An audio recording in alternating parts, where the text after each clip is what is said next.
That's it? Your heart clung to this? No glory, nor tragedy, but a boring day job. You poor little nothing. Oh no! I feel bad for him.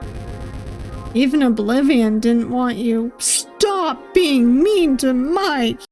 Warning! This game is a work in progress. Some aspects are unfinished, and there may be bugs. Saves from previous versions are incompatible. But you can jump in using Chapter Select, if you've made a character. Well, hey all you cool creatures. I'm Cryptid. Welcome to the CryptidPlays YouTube channel. And today, we are continuing Cryptid Crush. We are actually on to Chapter 1. Last time, if you recall, we did Chapter 0, where our friend Atlas, a Mothman, calls us in to do a bit of paranormal hunting at a radio station, kind of in hopes with solving our curse as well, which our curse is kind of just this consistent feeling of dread. But last time we also met Jamie, a devil who came with us, and we ended up having to fight the ghost of the radio station after he basically had got Atlas possessed, and that was a whole thing. And then he stowed away in our phone, and when the ghost appeared in our car after that, we got into a little mishap, crashed into a werewolf named August, who turns out to be Atlas's roommate. August gets taken away by a very odd cryptid to a clinic to get healed because he obviously was hit by a car. Then we go home and we have a nightmare. And now Chapter 1 starts from there, so we'll see what that brings. The only content warnings I really have for you are some screen shaking, flashing lights / flashing imagery. I will put warnings on the screen for this. A little bit of blood, some coarse language. It's nothing too bad. This is a really cute game. So, if you want to see what happens in my first part of the playthrough, I will link that down below. It is a video from like a year and a half ago. I am happy to be getting back into this. And without further ado, let's get started. I don't think Chapter 1 had been fully finished by the time I played this game, so let's get started. Chapter Where select. are you going? We're gonna go Chapter 1. In a blink, you're being carried to the back seat of your car by Jamie. With another, you're on the road as Atlas snoozes in the passenger seat and Jamie drives quietly. Nodding off in the back seat, you hold Taro in your arms and blink awake as you see the car slow to a stop in the parking lot. You stifle a yawn and carry your cat up the stairs, leading the 3 cryptids into your suite. Before fully succumbing to sleep, you look over at the side of your bed. Atlas is on the floor of your bedside, resting on a couch cushion, mattress, and a throw blanket. The lights flicker off, and you catch a glimpse of Jamie quietly closing her bedroom door. Alright, this is the dream. Lying on the bed of your childhood home, you grip the Polaroid camera in your hands. Tonight, you're finally going to catch that monster on tape. You scoot towards the window and peek through the blinds, angling your flashlight through the glass. The backyard is empty. Not even your neighbor's cat is outside yowling on the fence. With a sigh, you lower your camera and close your eyes. Maybe it was all a dream. You snap awake at the sound of knocking against your window, leaving you scrambling for your camera. Oh my gosh.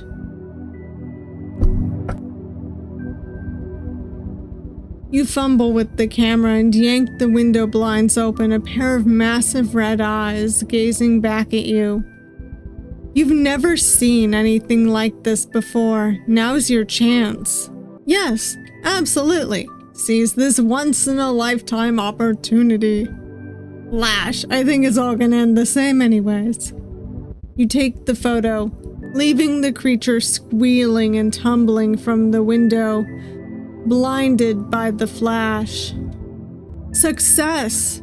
You silently fist pump the air and peer through the window, trying to see where the creature had gone. Sliding the window open, you hear a squeaky voice coming from the bushes below. Ow! Why would you do that? Baby. You can talk? Yeah, I can talk. I'm not some sort of boogeyman. Why were you peeking through my window? You left your lights on. Are you scared of the dark or something? No way! The strange creature splays his wings and flutters back up to your window, resting against the windowsill. You should be more careful. Resting in the lamplight is a short, scruffy creature with inky feathers and a pair of antennae. He's wearing a loose t-shirt and goggles. One of his knees is all bandaged up. What are you? I'm Atlas! That's a silly name. Oh yeah, what's your name? Cryptid. Well, Cryptid, you're a weirdo. You're a talking bug, hey! Unless you hadn't noticed, I'm a moth, not a bug. Is that why you keep knocking on my window? Yeah. Sorry about that, moth vision. Maybe keep the lights off next time. You never know what it might attract. Like what? Cryptids like me. Click. Atlas perks up, his feelers flicking to one side as his gaze shifts. Glancing over your shoulder, he blinks. Look, I've gotta go. Hearing footsteps creaking towards your room, you look towards the door. Atlas? You glance back at the window to find the Mothman is gone. A low growl rumbles from the hallway. The door to your room creaking open as the sound of footsteps is replaced with a dragging, scraping noise. Huh? Slinking into the room is the outline of your mother's shadow, but instead of flicking on the lights and scolding you for staying up past bedtime, she lets out a wheeze and a twisted jumble of words leave her mouth. Lights out. Mom? You clutch the camera in your shaking hands and angle it upwards towards the shambling creature. The shadowy creature takes on a different, more nightmarish shape. A dozen blue eyes peeling open from its flesh. The shadowy creature growls and squeaks, trying to make out words you can't possibly understand. You've never seen anything like this before, and now's your chance. I'm scared. Mom? You clutch the camera in your shaking hands, angling it up towards the shambling creature. You can't take the photo. Your mind is splintering. You can't think or move. With one last breath, you slump to one side and your vision snaps to black. I'm sorry. You're awoken by the sharp yowl of Taro, who's staring you down with a scowl. So what happens if I choose the other one? Yes? Okay. Leave me alone. Squeezing your eyes shut, you feel the flash of light behind your eyes, the nightmarish creature recoiling at the sudden burst of white light. Strangely, the flash doesn't fade. Rather, it envelops the entire room and sends you drowning in light. I'm sorry. Okay, so I think regardless, it's all gonna end the same, even if we have a slightly different, slightly different dialogue. But I'll try the I don't want to. Mom? Okay, that's the same as the last choice. You're awoken by the sharp yowl of Taro, who's staring you down with a scowl. Oh, for goodness sake. Taro! You were thrashing around in your sleep and nearly kicked me off the bed. I had an awful dream. And Atlas was in it. Yeesh, that does sound awful. Yeesh, that does sound awful. Are nightmares a common thing with you? Not since I moved out. You're exhausted and more than grumpy this morning. Well, I'm glad you're awake. Taro brings a paw to her chin and thinks for a moment. You can describe your dream while you fix me breakfast. You sure? It's a doozy. Rolling out of bed, you nearly step on Atlas, who's still asleep on the floor. What do I want to do? Let the lad sleep, maybe. Taro slowly floats towards the sleeping Atlas and bares her fangs, a twinkle in her eye. Let's pluck him. Let's not. You tiptoe around the Mothman and go around your usual morning routine. Showering, getting dressed, all without waking Atlas up. Somehow. So, about that dream you had? You describe the nightmare to the little phantom cat as you pour yourself a bowl of cereal. Wow, that is bad. Yeah. Nightmares are supposed to be about giant vacuums or eating dry cat food. Not all of us are cats, Taro. Dry cat food? Yes, brainless stuff. Nothing too scary. You need something to ward off these bad dreams. Yeah, with healthy diet and a regular sleeping schedule, I get it. Maybe I'm just stressed. No, silly. It sounds like your dreams are being invaded by an otherworldly force. Taro's gaze travels down and rests on your cell phone, laying on the counter. You think Madhouse is causing this? Perhaps. You tap your phone and the screen flickers green. Hey, I'm a little helpless ghosty guy. See, suspicious. That's just my voice.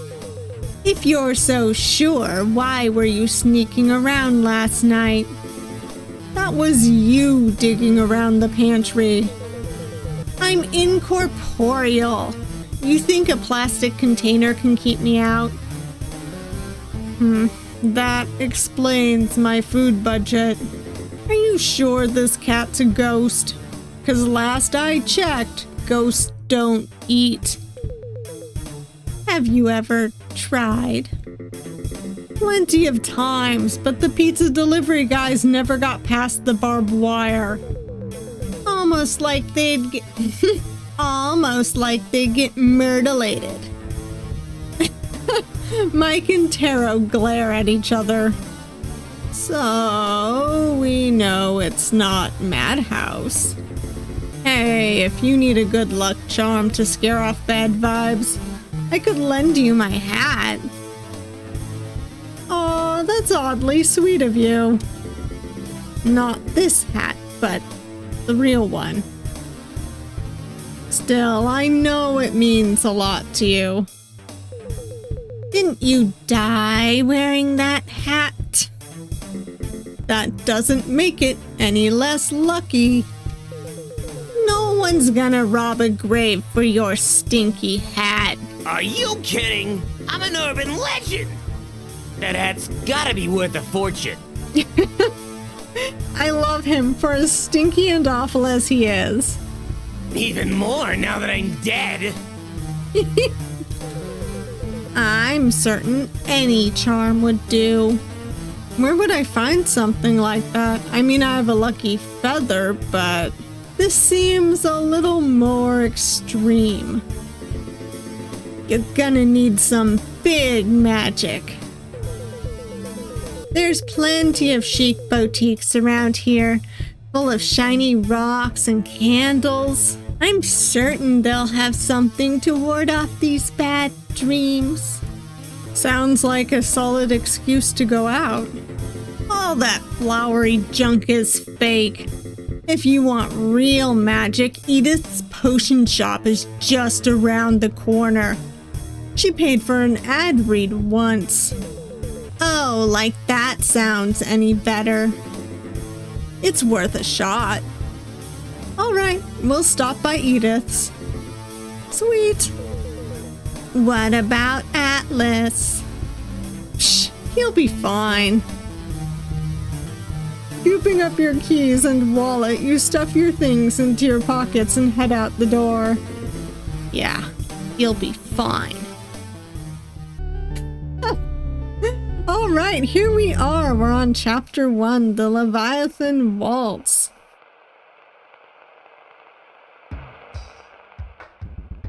As you stroll down the sidewalk, you take in the sights of Long Hope's main street.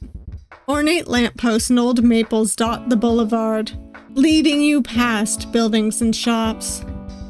It's all surprisingly quaint, with a few cryptids chatting amongst themselves outside of a cafe. One of them, a tall, fuzzy person, waves at you, but you quickly look away. Taro, you never told me Bigfoot was real. Oh no, okay, we're just super excited. Trust me, the mystique wears off after a few days. This is life-changing. How's this the thing that leaves you starstruck? You talk to ghosts. You're pals with Mothman. Hey, Mothman. You continue on your way, glancing at the map on your phone. Only 2 blocks to go until you hit the medical center. Beep up. There's a buzz in your pocket, a text message popping onto your cell screen. It's a text message from Jamie. Hello, Cryptid. I hope things are faring well. Thank you for the lovely yet chaotic evening. I hardly slept a wink. I do find Taro rather prickly, but a friend of yours is a friend of mine.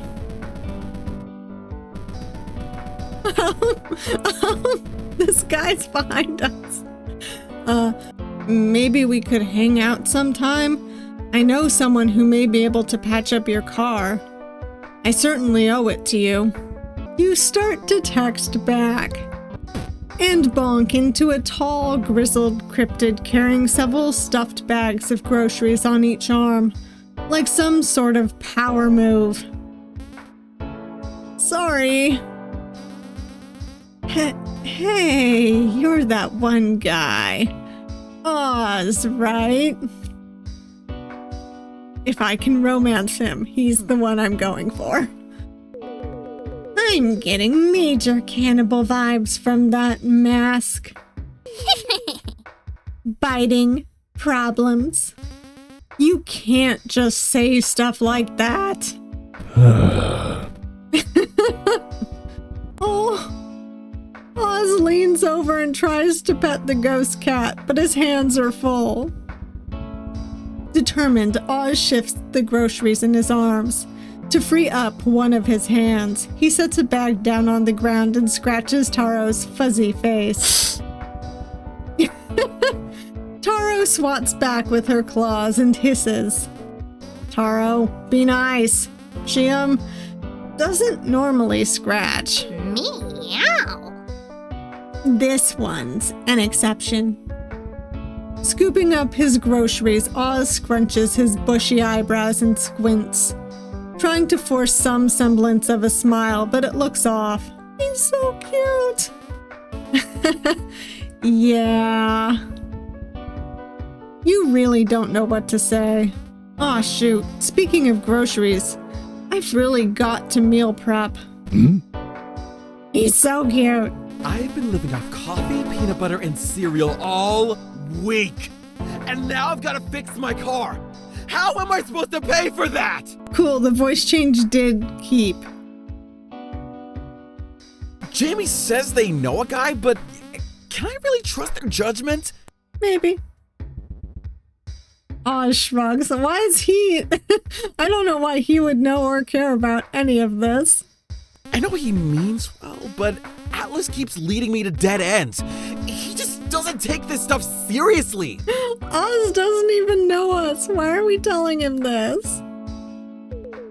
He poked a werewolf with a stick.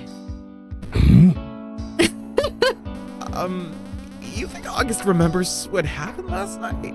Uh-huh. Let's hope not. Thanks for listening, Oz. Seems I've got a lot in the brain. I've never actually seen a cryptid like you before. I mean, moths and ghosts are pretty self-explanatory, but what are you? How's Oz supposed to answer that? Oz steps off the sidewalk into a small, empty lot. He grinds the heel of his boot into the ground and drags it through the dirt. It takes a moment before you realize he's spelling something. Howler. You think for a moment. You're a vampire? Oh, he's a vampire.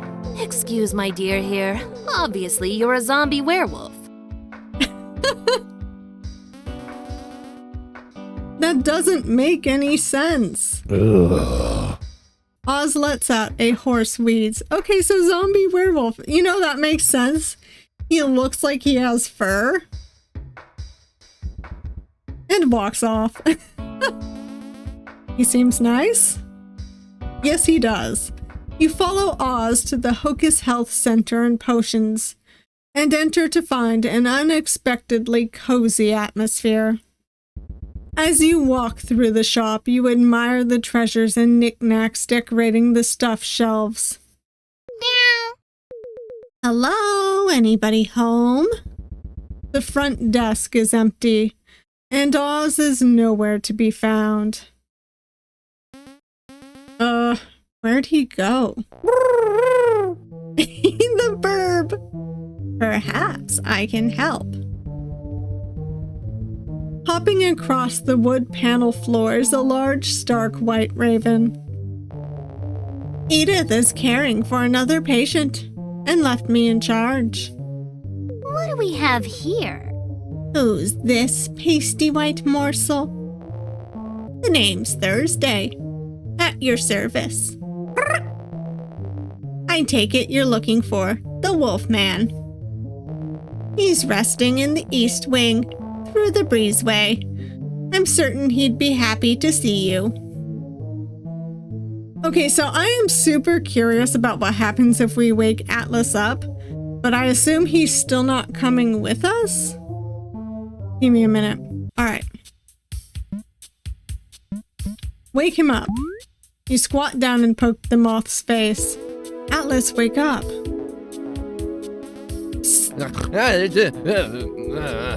You hold the tip of Atlas's left antennae and strum it like a guitar string.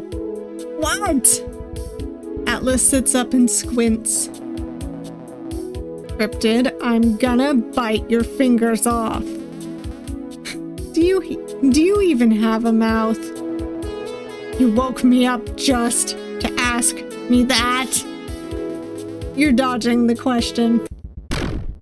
Atlas flops onto your bed and covers his face with his wings. Grumpy. I am grumpy, and I'm stealing your bed. Okay, you go about your usual morning routine while Atlas dozes. Okay, so this is the same. Whoosh, you'll be fine. All right, I'll just go back to the magic hospital then. I assume that some of these things will influence other Stuff down the road, but still.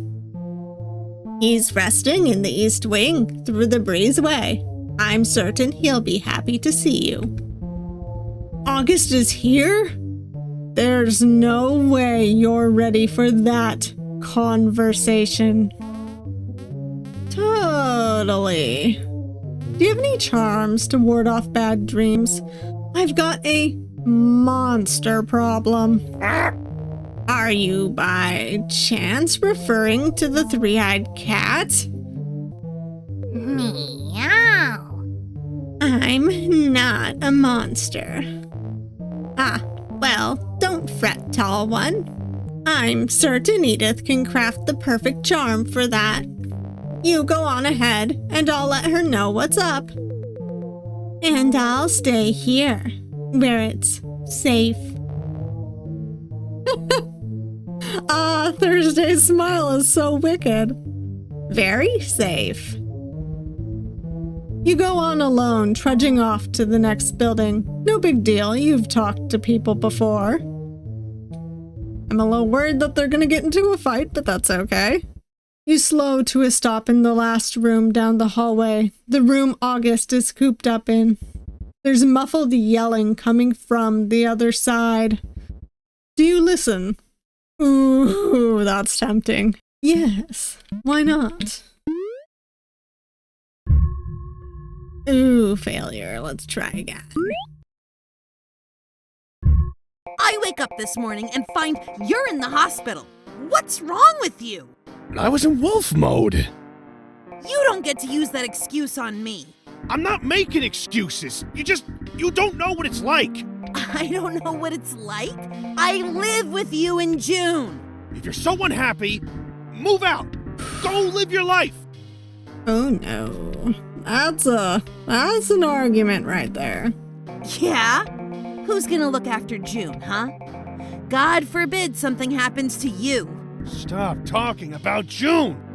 I didn't ask for your help. I don't need your help. Okay, Mom. Yeah?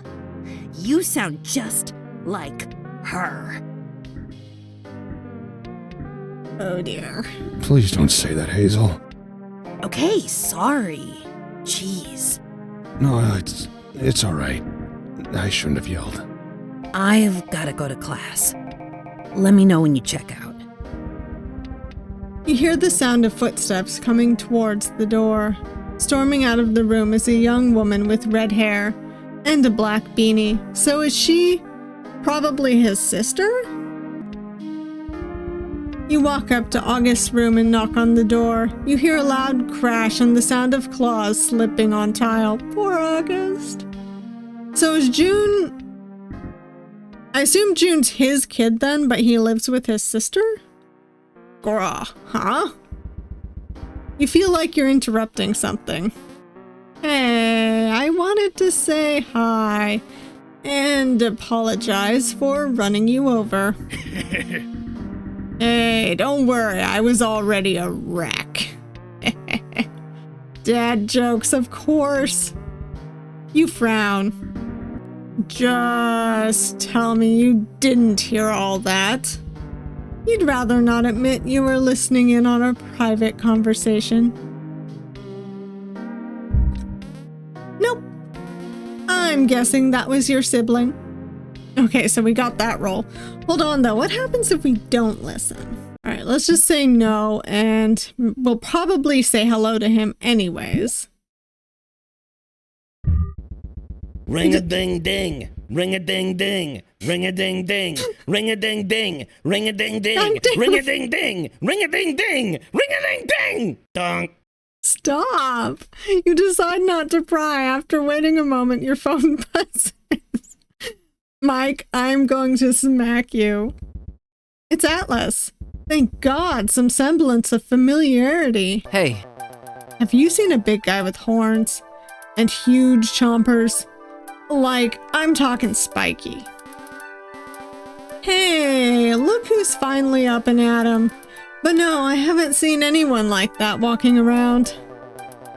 Have you happened to check the sewers? Any crypts, perhaps?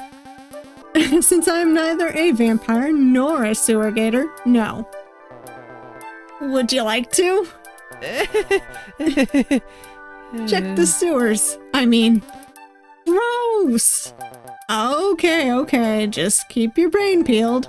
I'm starting to freak out. Big spiky guy. I got it. Great. Thanks. I appreciate you. Stay safe. Take care. Wait, is everything okay? Yeah, it's all good. The call ends abruptly. He does this every single time. You hear the sound of footsteps coming towards the door.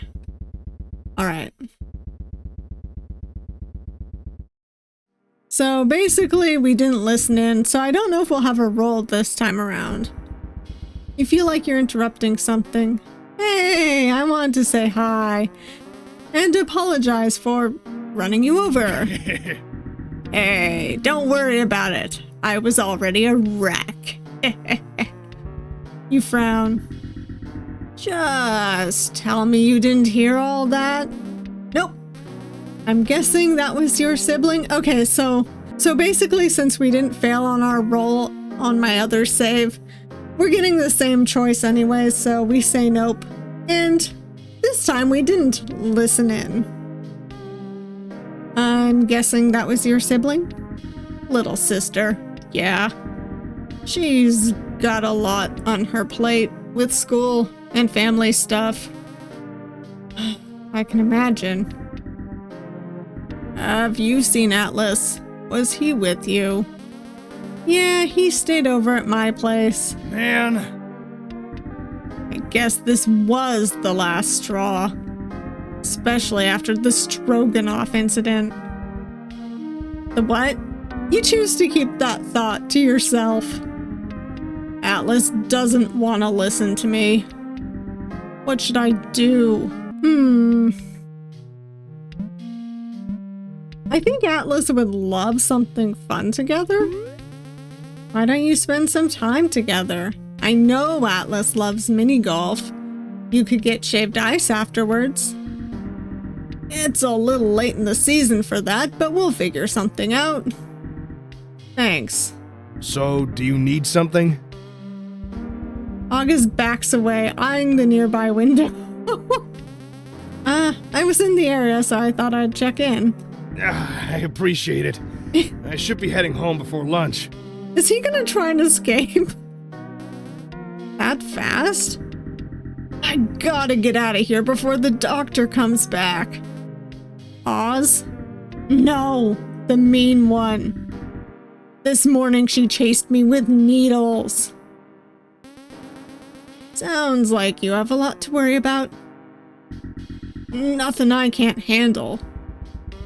It seems you're both at an impasse, not sure what to say next. First, I want to load this and have a heart-to-heart chat. Why not pull him aside and communicate your expectations as roommates? I'm sure it'd make both of you feel better.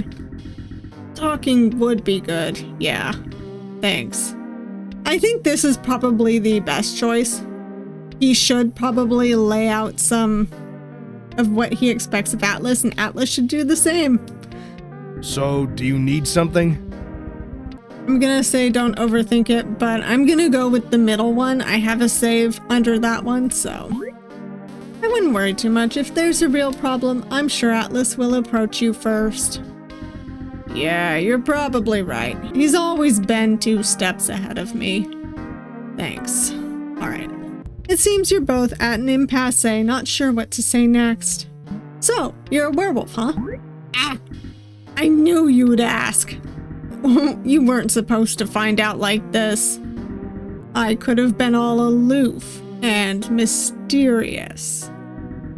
Goodness, what happened last night? He's so cute. Huh? What werewolf? That's just a myth.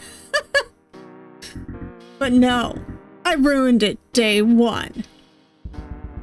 Is lycanthropy some kind of game to this guy? Well, you are living in a town of monsters. So it's no mystery you'd be one too. Besides, I have a feeling Scary might be, I don't know. You look so cute. With all that orange fluff, you're adorable. No way. You gotta get out of here. I'm being serious. August tears the clinic room window open and leaps out. Huh. All right, let me go back. I'm going to see what happens if we say Scary instead. You look so scary. You were vicious. I thought we were totally done for. It won't happen again, promise. I don't know what's gotten into me lately, but I'm getting sick of it. It's okay. We've all got our wolfish nights. Are you, Nah, I was just trying to relate. Could have fooled me. Yeah, right. Okay, so he doesn't jump out the window. So flirting makes him jump out the window, but saying he was scary kind of just makes him feel a little sad. That makes sense. You walk out into the hall. You're back in one piece. So how'd it go? It went all right. I still feel kind of bad, but August didn't seem to care. About getting crushed by 2 tons of force? Yeah. It was kind of awkward. Did Thursday send you? Yeah, I got bored. Oz won the staring contest. Taro's fur bristles. Though I sense something's amiss. Wait here. Looks like you fetched everything we need. Oh dear. Indeed. I love how Thursday actually has a really deep voice. I give him a more like crow raven voice, but... Did anyone see you? You better have kept your mouth shut. Shoot. Sorry, I didn't mean to. Did you contact the others? Yes. And now, we wait. Ooh, a mystery. Saturday night. What are you talking about?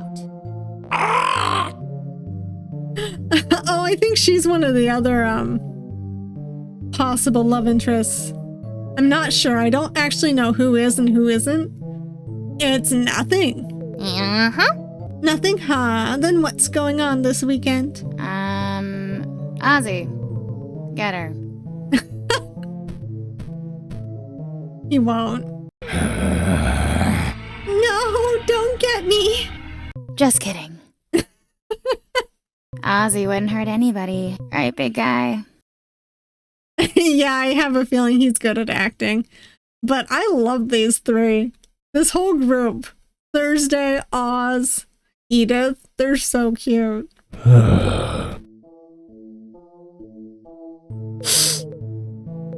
Whatever. You're all the worst. What are you doing? Oz scrambles backwards as you approach. Howdy, human. You're the one who put the Wolfman in the hospital, huh? That's brutal.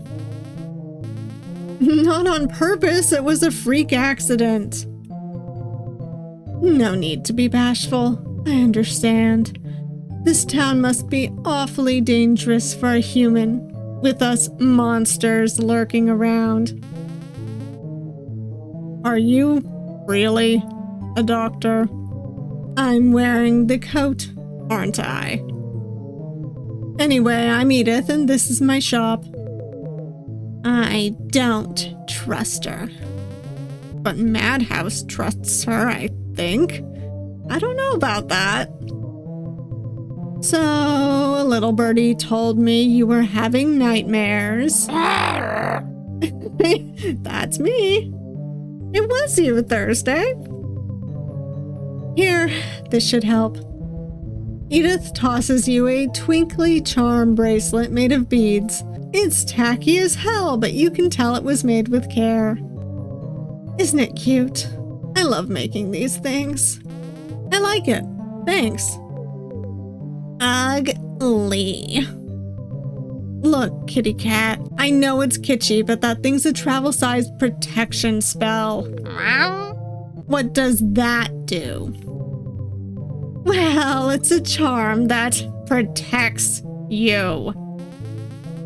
How much do I owe you? Oh, let's just say you owe me a favor. Money doesn't do much for me. Oh, all right, if you're sure. Speak for yourself, Edith. I love money. Oz nods in agreement.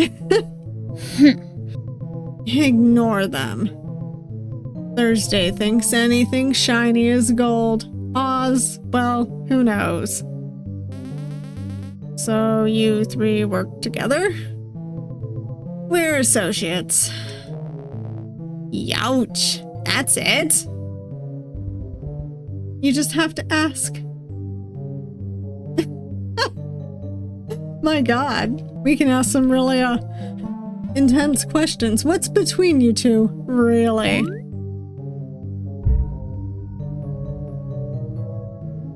Let's try again. Shoot. That's a bit forward, don't you think? Seriously, though, you'd better get out of here. This is cutting into my lunch break. Alright, let me load.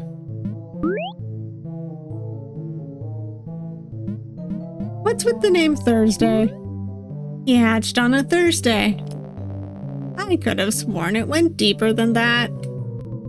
Nope. You were 2 hours away from being a Friday.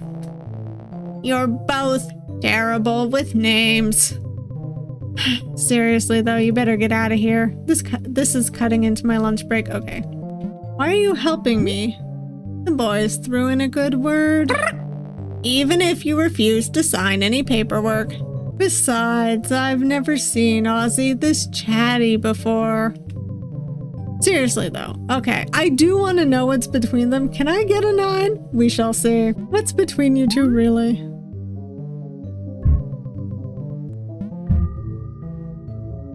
Yes! Kind of fudged it, but yes. Like I said, we're associates. Harsh. I got Ozzy out of an awful situation. Now he works for me, running errands and collecting favors. Like a henchman. Yeah, sure, if he's into it. Seriously, though, you'd better get out of here. This is cutting into my lunch break. Oh! Hey, boss, your wolfman escaped, so he jumped out of the window regardless. Don't word it like that. Damn, I hope I can date Ozzy. He's my type. Edith actually is too. I like them both. They're quite goth. Taro, what happened back there? You seem startled. Edith sicked her lapdog on me. Seriously? Don't worry, he didn't stand a chance against me. I'm a menace. You're adorable. So where's Mike? I was hoping he'd make the first move. You tap the screen of your phone and it flickers green. I chickened out. Chickened out. I can't face Edith. I look like a boiled legume. Don't say that. Would she even recognize you? Probably not. But forget it. Who cares? Relax. You just ditched your job. Change is bound to be scary. Why do you think I nap all the time? Because you're a cat? Uh-huh. No, it's because the world's exhausting. You'll figure things out. And no, you're not a boiled legume. You're a tennis ball. Thanks. Let's keep walking. I just realized there's a Fresno Nightcrawler sign here. You pass through the empty city square and come to a stop in front of a tall red bricked building. Through the glass doors, you catch a glimpse of a figure dressed in a brightly colored cloak pushing a cart full of books through the lobby. Cute! They've got a library! Don't be fooled! Libraries are treacherous labyrinths. Without a specific goal in your heart, you'll be lost in a maze of books. Bad experience? Nah, I've never actually been here. Then let's check it out. Entering the lobby, you're welcomed by a hushed peace and contemplative silence. The front desk is tucked off to the side, unmanned. To the other side is a framed map of the library's layout. The map makes it appear much larger than the outside would lead you to believe. So where to first? The town archives. No Minotaur can find us in there. They might have an article about me. You'd have to be relevant for that. Shh. So was Madhouse not human either? Like even before he died? You walk down a set of stairs into a dark sectioned off area labeled Archives. Shelves line the small space. A table rests in the center of the room, covered in scattered papers, notebooks, and diaries. Looks like somebody had the same idea. Yeah, and they left a mess. Let's take a look around and maybe put some things back. I'm on it. You sort through the books and papers on the table, and several things catch your eye, first of which being an open newspaper. The O'Malley monster, a menace on campus. As if finals week couldn't get any worse. There's been reports of a monster roaming the school grounds. Not just any monster, but a wild-eyed, ragged beast with iron teeth and a wail like a tornado siren. One student claims they saw muddied handprints tracked through the co-ed dorms. Campus securities brushed it off as a lost black bear. But, last I checked, bears don't have dorm keys. The professors are scared, freshmen are petrified, and the howling hasn't stopped. How is anyone supposed to wrap up fall semester with a monster running amok? Want my take? This is some elaborate prank by some loser looking for attention. Try not to give it to them. You turn the page and see a rough photograph of a monster peering out from behind a half-open window.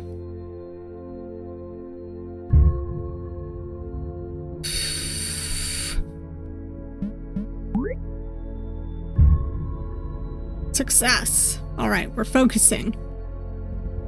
You return to the main pile, checking if anything else might interest you. Werefolk and new magics. Star marks, known as etches, are a magical tattoo inked onto a werefolk's skin. The most commonplace for an etch is between the shoulders or the forearms, acting as a shock guard and easing the physical strain of a lunar curse. This magic isn't without pushback, however. Some werefolk take issue with the etch, claiming it reduces endurance needed to shift.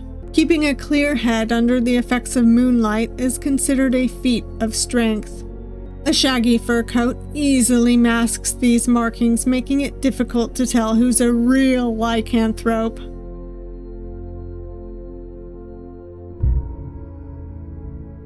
Alright, citizens of the underworld. Unfortunately, I tried to fudge that roll and it didn't work, and then I accidentally clicked the skip ahead, so we'll just read this next article.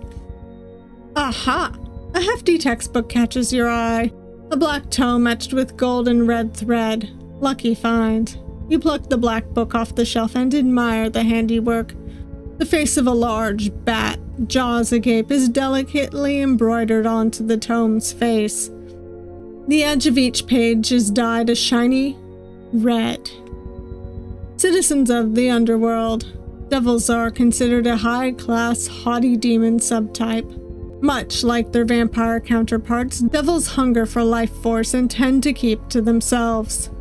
Unlike vampires, however, devils are known for their horns and wings, both requiring proper care and with the right tools can be styled. Gold horn etching and antler jewelry are rather popular among younger devils. Do be careful. If a horn is snapped, the break is painful and permanent. The book yanks itself out of your hands and slams shut. Oh, right. You gotta reply to Jamie's text. Okay, so I just couldn't keep focusing. You respond with a simple smiley face and a thumbs up, keeping things short and sweet. Boo? Sir! He says all tidied up back there, but... You look around to find all the papers and journals have been neatly tucked away. Oh, hey. Did you put them back in the right spots? Nope. So, did you find any articles on me? No luck. Bummer. It was worth a shot. If it's that important to you, why not ask the librarian? True. All we've got to do is find them. Somewhere. I'll scout ahead. Taro fades out of view, leaving you to wander the library aimlessly. Madhouse was right. You're totally lost in this labyrinth of a library. You know, I tried writing a book once. I thought it'd be a great way to get thoughts out of my head, but I couldn't hold a pencil. You give Madhouse a sad look. No, it's cool. That's how I got my telekinetic power. Ghosts don't have that ability from the start? A spectre derives their power through dissonance, so I'd imagine it'd take years for a skill like that to manifest. Who is this? Oh, not to pry, of course. Whoa! Who the heck are you? Why, I'm the librarian. You can call me the Goat Ma'am. I love her. I love her.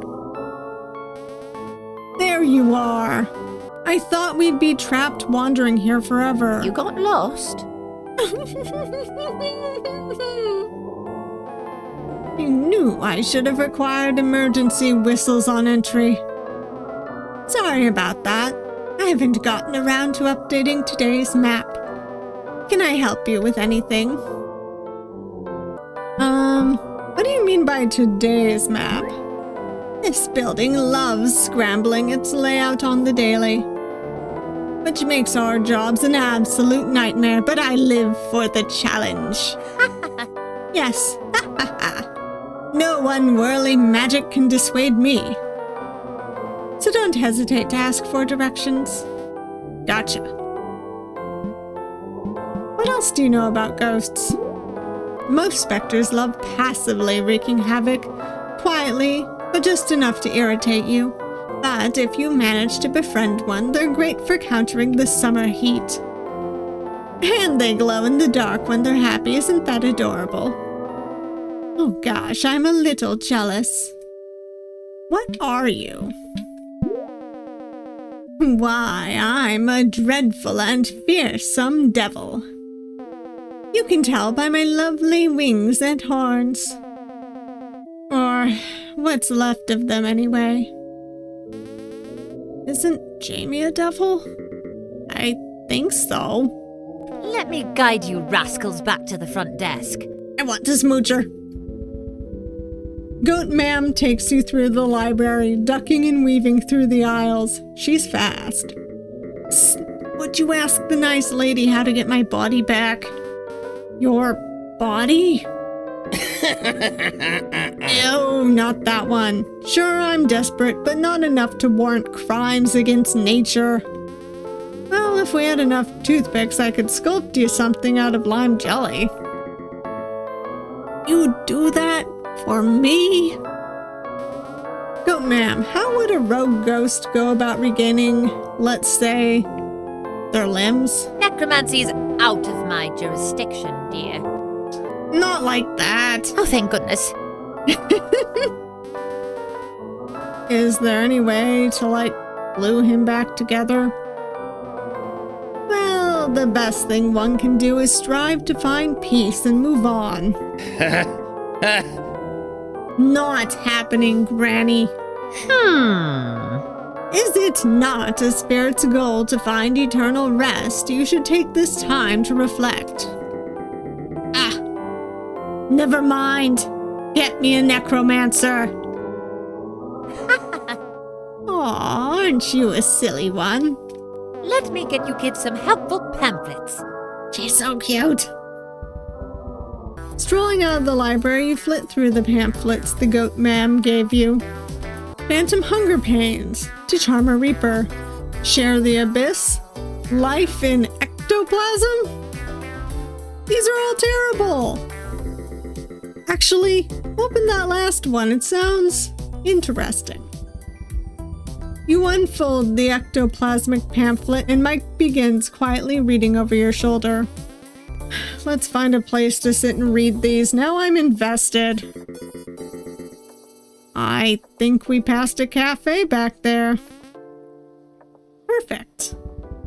The ghost blips back into your phone, leaving you to turn around and nod along, skimming through self-improvement for the undead. Entering the cafe, you're greeted with the sharp air of roasted coffee and funky choral music that doesn't suit the atmosphere at all. Not that you're one to judge, everyone has their odd music tastes. You're just here for a chair and a bite to eat.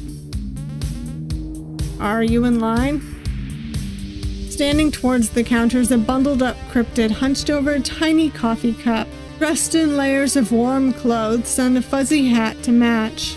The droning music suddenly cuts to a peppy folk playlist. I was hoping to change my order. But I think Longhope's coffee is just bad. Like, look at this. It's crap. Just useless, warm brown water. You shuffle past as the disgruntled cryptid leaves the shop. Jamie! Welcome. What would you like to order? Abyssal cold brew is half off. You are the one taking coffee orders well. Jamie? The towering demon freezes up on the spot and their cheeks flush a bright blue. No. Please, look away. Sorry, we've already seen it. Oh. Begone, human. Gaze not upon my wretched form. You mean your work uniform? Precisely. I am but a worm in this state. Hey, if it's too awkward, I can come back when you're on lunch break. No, I must be strong. I'll have a chai latte and a croissant. You could save $2 if you ordered an abyssal cold brew. Sure, if you recommend it. No, it tastes very bad. How about nice green tea? Great choice. You get your croissant and handcrafted beverage, eager to take a sip. With great anticipation, you take a drink. And gag. It's horrible. It tastes like the vacuum of space slathered with the Marianas Trench. Ugh. This isn't what I ordered. I believe you ordered an abyssal green tea. No, abyssal? It's where we source our ingredients. Blah. What if I made you a drink that's off menu? I insist. Okay, just don't get in trouble. That's part of the fun. You nudge the drink aside while Jamie heads back behind the counter. Car batteries. Pardon? If you took some jumper cables and hooked me to a car battery, that'd be just the jolt I need to get my powers back. Are you trying to electrocute me? No. Why would I do that? Who knows? Come on, loosen up! I wouldn't put you in harm's way. Tell that to your one fanboy. Yeah, ouch. Gosh, you're brutal. I'm being honest, you know. I don't want you thinking you're off the hook here, slime ball. And a cute nickname. Does that mean I get to call you Meatball? No, seriously, you've got a lot of work to do. Whatever. Geez, what's his problem? It's like he wants conflict. Back in the kitchen, the devil's brewing something truly unholy. And sure, they'll throw in a roasted veggie panini on the side. They search their heart, and the perfect recipe comes to mind. You're asking me to cook? I mean, I'm a good cook, but I don't know these recipes. Tincture of Divine Truths. Success! With an idea in place, they get to work. Their hands move masterfully as they concoct the punchy beverage, carefully crafting the brew to suit a mortal's palate. Here! Jamie slides the cup across the counter. Hope you enjoy. It's a bright peachish beverage that will look tasty, but the fact that it's slightly glowing a divine radiance is mildly unsettling. You look up at Jamie, who stares back at you expectantly. Surely if they're confident in it, you should be too. It's rich, almost like a hot cider with apple and lemon. It fills you with a mellow warmth, like any good tea should. Yum!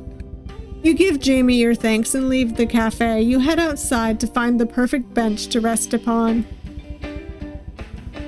With sustenance in hand, you decide to crack open the trove of pamphlets you were given. Each of them seem to be about self-defense. Kind of strange that the goat ma'am's first thought would be on how to use your guts, charm, and occult to kick ass, but to each their own. Maybe you could use these if anything like that Madhouse debacle happens again. You could take a nap right about now. Maybe ghosts do leech life force. It'd explain why those two are so clingy. Leaning back, you fold your arms and bow your head, letting your eyes flutter closed. It's nice feeling needed, even if it's for cat food. There you are! Speak of the devil herself. Taro. You left me to rot. That googly-eyed goat wouldn't stop asking me questions. Ooh, a three-eyed cat. I've never heard of a guardian angel. May I hold your little paws? Not with those creepy mage hands. Oh no, I'm sorry for wandering off without you, Taro. I figured you wanted to go off and do your own thing. Typically, yes, but on my own terms. Now carry me. You scoop up Taro and give Atlas a call. He's always been your go-to guy for anything, really. So pretty. Oh, him again! I'm at the bridge. Yeah, I stopped by the clinic. I think he went home. Okay, I'll see you there. The bundled up cryptid catches your eye. They seem lost in thought, gazing out across the water. Feeling a twinge of worry, you quickly cross the street and call out. You all right? The stranger digs around and pulls out a chunk of granite stone. Tied around the stone is a string of woven green clovers. I'm tossing rocks. He hoists it up and tosses off the bridge, watching it plummet before plunking into the water. You want to try? Yes. The cryptid offers you a mossy rock, wrapped in grass and yellow wildflowers. Why, exactly? He tosses another stone, this one wrapped in twine and maple leaves. There's a goddess sleeping at the mouth of the river. So I'm trying to wake her up. I got questions. He's so cute. Weirdo. How do you know she's down there? She tore a chunk out of me down in the bay. Apologies, ma'am, but frog legs are off the menu. Oh, you thought he was joking. Sorry, I'm still getting used to life here. The name's Robbie. You can keep the rock. Robbie, do you want friends? You're the cutest thing I've ever seen. Are you new? Very new.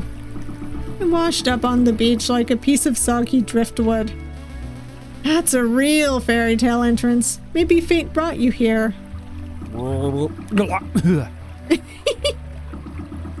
I suppose that'd make me the frog prince.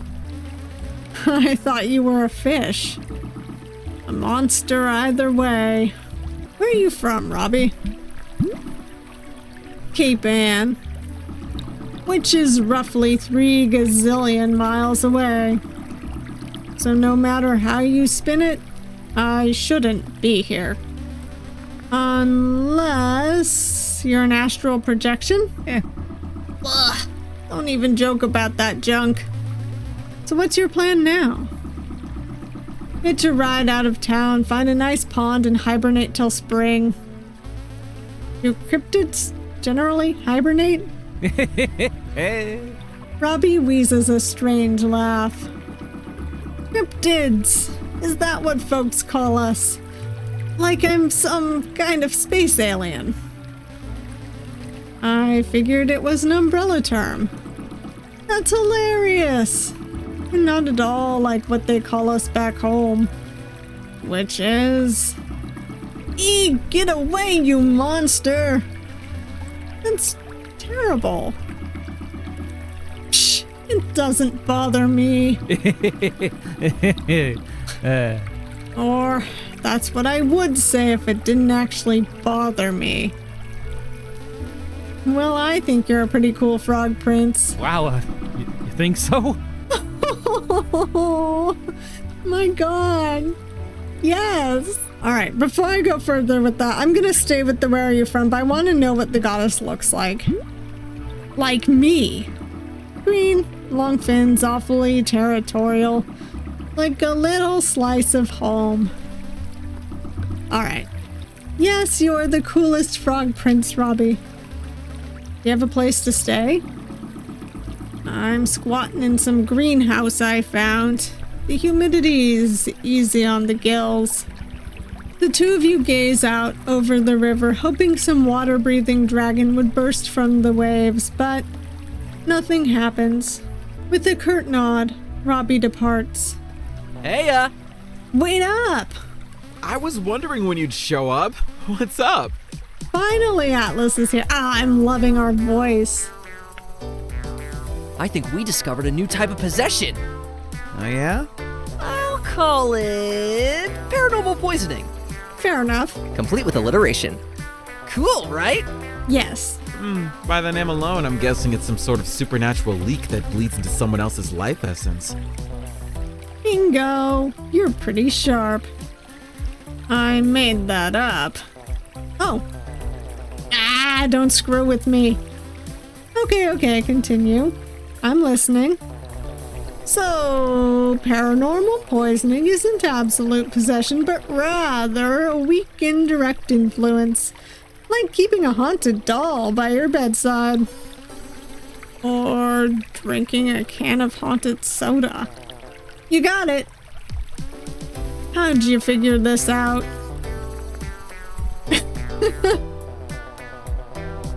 Taro, can your buddy and I talk in private? What? You two need some alone time?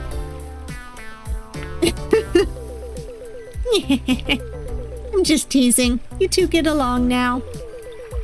I'll meet you back home, human. Oh, and she's gone. What did you want to tell me? Well, when I close my eyes, this happens. Atlas squeezes his eyes shut, and when he opens them, they're a sharper green with a faint glow. I'm sure it'll wear off soon, but I've been keeping an eye on it. You're still possessed, Atlas! How are you functioning? Willpower, baby! I'm taking you to the doctors right now. I'm calling poison control. No, chillax. Let's not pass up this glorious opportunity. I've got to show you what I can do with this first. Fine, but I'm not happy about it. Booyah! I knew you'd understand. I'm gonna lose it. So, wanna join me and look around town?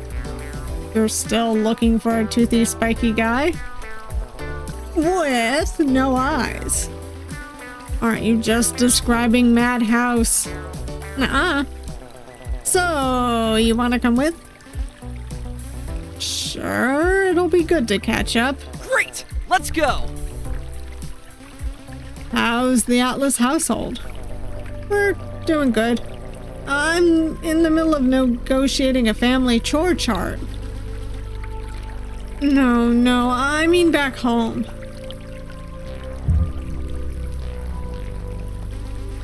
With your dad. I just needed to leave. What happened? I thought your dad was cool.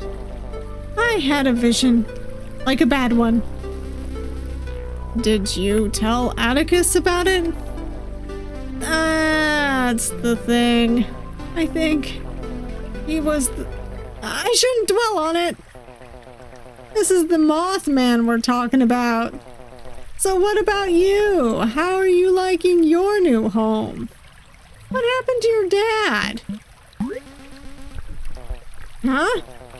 Nothing happened. It's a vision. Besides, this isn't something you should worry about. You're nosier than I am. Atlas, if something's bothering you, you can talk to me, man. Look, it's better with me out of the picture. Atlas, come on. I'm bad luck. No, you're not. Bzz. Pardon me. Atlas turns away and plucks his phone out of his neck fluff. Whew. It's just August. Atlas, where were you? Jeez, could you talk any louder? Slept in. Yeah, I was gonna call you. Do you need a change of clothes? Alright, I'll be home for dinner, okay? Sorry about that. Dude, I can't believe you're living with him. Jealous? A tiny bit. You and I are neighbors. That's basically planet roommates. This is true. Besides, I'd be a terrible roommate for you. I'm loud, I hardly sleep, and I'm like super grouchy. But those are things I like about you. Yeah, because you're not living with me. True. Seriously, you're looking for my dumbass brother, not me. I don't know you squat. Poor Oz, his job seems hard. So get lost before I kick your ass, old man. Oh no. Hey, Hazel! What do you want? Looks like we've come full circle, huh, Oz? You're conspiring with the enemy. He's not the enemy. The what? The enemy. So what'd you want, Feathers? You're gonna be late for dinner. I'm staying at a friend's place. Did you let August know? Nah, he can shove it. Aw, jeez, what happened? Gus was a total unapologetic crybaby at the hospital, literally freaked at me for being worried about his stupid ass. He's ticking me off. He seemed pretty on edge when I stopped by. Jeez, I'm glad I don't have siblings. Most of us aren't so lucky. That's not true, I'm just annoyed. I get ya. Sometimes Cryptid and I argue, but we always work it out. Usually. So you're Cryptid. I heard a lot about you. We can talk to Gus together, then you can blame everything on me. Thanks, bro. Hazel walks away. She called me bro. Hey. I'm gonna head home, but thanks for today. And for letting me crash at your place. Atlas zips up into the air and soars away. You wrap up the day with a nature walk around the lake. Strolling behind your apartments, you follow a footpath, cutting through the thick brush, leading down to the water. The sun begins to set over the mountains. You hear the waves lap against the shore and feel a cold breeze nip at your ears. The temperature certainly drops around nightfall. You walk the rocky shore, taking in the scenery as you go. Maybe it's nature's charm talking, but you feel at peace. A pair of leather boots sit at the water's edge, a rolled-up piece of paper poking out of one of the shoes. You wander over and examine the misplaced gear. Did somebody lose these? You lean down and snatch the parchment out of the boot. Unfolding the makeshift scroll, you realize it's a torn page from a wordy textbook. Certain passages are circled in red. It's no treasure map. Rather, a passage describing aquatic monsters across the world. This could be a clue, your adventurous spirit declares, hastily crafting a wild story behind these misplaced boots. Are they not Robbie's? Kersploosh! With a gasp, you see a sleek, shimmering emerald tail breach the water. You scramble for your phone. There's no way that's a whale. It's got to be her. How'd she stray so far from home? Does she look like the picture books? The tail sways a moment before sinking back into the waves. With a wistful sigh, you stuff your hands into your coat pockets and head back. After returning home, Atlas tucks himself away in the attic to work away at a broken-down radio. Some time passes, and soon after, there's a knock on the Mothman's door. I saved you a plate in the fridge since you didn't come down for dinner. Oh, sorry, I lost track of time. What are you doing? Trying to get this frickin' radio to work. Want me to take a crack at it?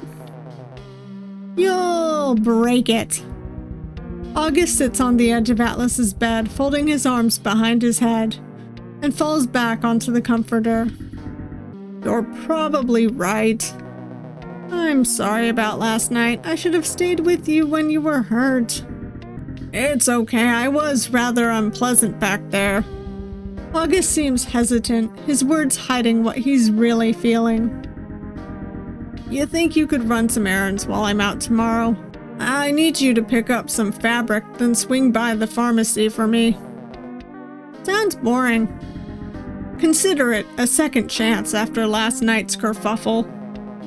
I mean, it is kinda, sorta, slightly your fault for trusting the scatterbrain? Don't say that, Atlas. Sorry. I like having you around. You've just gotta step it up. Set a good example. So no more all-nighters, got it? Yeah, sure, when you wear shirts that actually fit. Ha! Now, come downstairs. June wants to show you the jigsaw puzzle she's been working on. Hey, Gus. August glances over his shoulders. Atlas holds out the portable radio in his wings. Could you fix this, please? I'll see what I can do. The two make their way downstairs. You return home and are greeted by a happy Taro. You scratch under the cat's chin and she rubs her face against your open palm. Following your usual evening routine, you fix yourself dinner and settle down for the night. Finally in bed, you find yourself twiddling the charm bracelet between your fingers you had been gifted. You roll onto your back and examine the wooden beads. I wonder if this thing will actually work. You tuck the charm under your pillow. Taro floats down and tucks her little paws under her belly, her third eye staying wide open as she dozes off. Some time passes and a voice cuts through the dark. Hey, you still awake? Frick it, I'll answer. Yeah. What's on your mind? So I was thinking, I bet I bet you I was a musician before all this. A real star chasing his dreams on the West Coast. I fought skeezy managers, threw parties and... Dude, you were probably a prom DJ before Elkhorn Station. Yeah. I would never. You snicker. What about you? What pays the trespassing fines?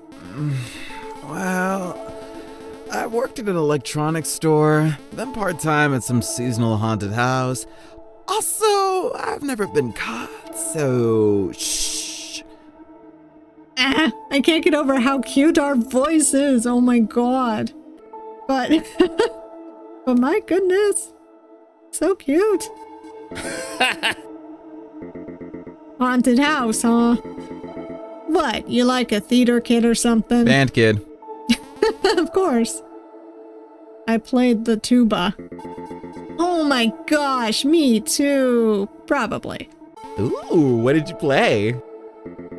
Oh, you know, Madhouse is a bass guitar guy. 'Cause the sky's the limit when you're making shit up. You really don't remember anything. Nothing outside the station. But that's okay. I feel like we're close to a breakthrough here. I had fun today, so thanks. Night, band geek. Good night, Rockstar. You finally drift off to sleep. You sit alone at the far end of your old overgrown yard, staring out into the woods past the overgrowth. You hug your knees to your chest and wipe tears from your eyes, sniffling. Hey! A pair of bright red eyes peer out from the bushes ahead. You don't respond. What's up? Nothing. Ducking and weaving through the brush is Atlas, looking rather scrappy in his overalls and torn open boots. Do you like my new shoes? They don't fit. Exactly, and so I can still grab stuff. Atlas picks up a stick between his talons and swishes it around. Wanna see me draw? Okay. The moth drags the stick through the dirt and scrawls something out while standing on one foot. Ta-da! You look down at the ground and see two shakily drawn stick figures holding hands. One figure has big eyes and feelers. You and me? Atlas looks rather proud of himself. You're just trying to make me feel better.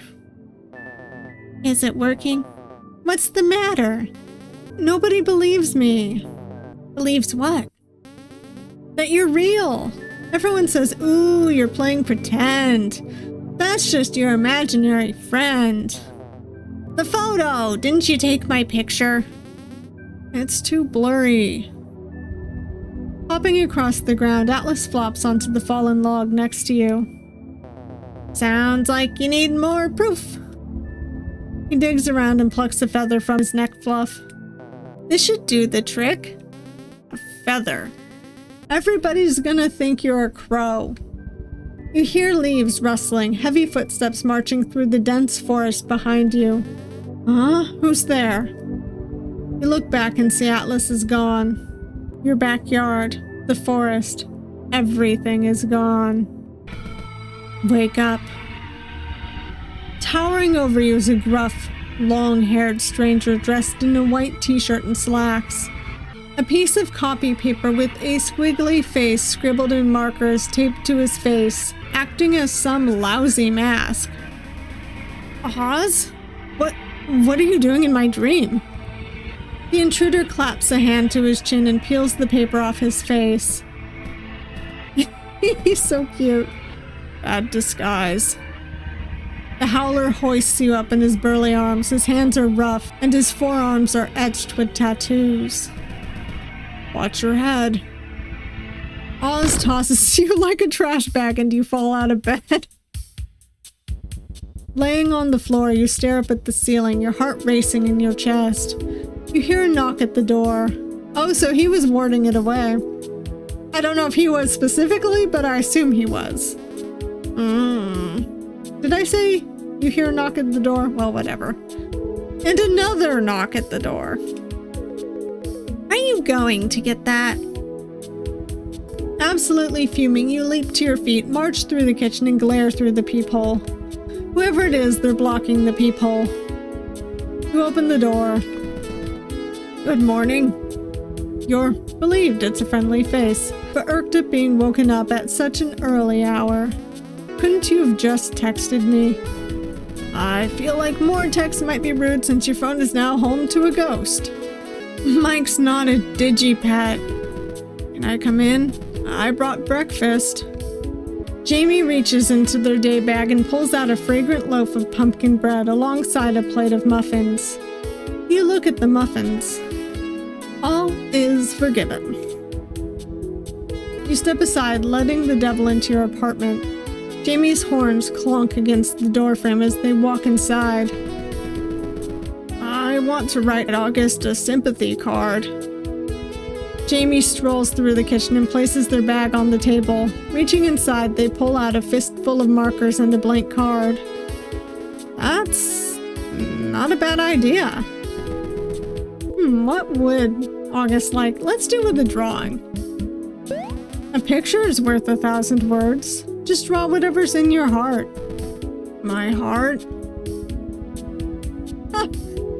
Squatting down, Jamie pops the lid off one of the markers and begins drawing on the card. Try peeking over Jamie's shoulder at the doodle, but they sheepishly block your view. I see it? Not yet. Perfect, we should be good to go. You know where August lives? We can walk there together. He lives just up the road. Sure, we can talk car damages on the way. The muffins weren't enough. I thought you said it was just up the road, not a hike. Would you prefer we drive? In that death machine, I wouldn't trust driving it across the street. It's not that broken.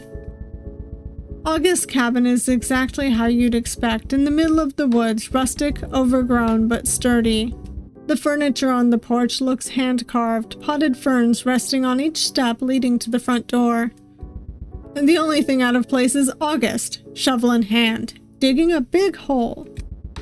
As the two of you approach, August hops up and calls out to a kid, kicking wood chips in the nearby flower bed. He's adorable in his human form, too. Junebug, you're gonna get splinters. Why don't you come over here and say hi? I'm busy. Morning. Look who's back to normal. How are you feeling? Just peachy. If you're looking for Atlas, he's asleep in the attic. Atlas lives in your attic? Well, attic might be the wrong word. It's more a loft. We got fairy lights and everything. Oh, that sounds lovely.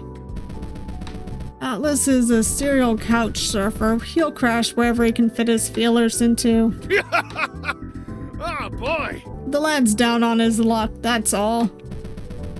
You called him a pest. Man. Yeah, I shouldn't have said that. How'd you get stuck with Atlas anyway? He's an old family friend. We're happy to have him. Are you? We brought you a card and pumpkin bread. Oh wow, this smells great. And a card too. Yes, please open it. That's awfully kind of you. I hope you didn't draw an actual heart, Jamie. Tearing open the envelope, August pulls out the get well card and opens it. August's eyebrows furrows. He stands there staring down at the little card, a concerned look on his face. Okay. Are you bleeding out your eyes?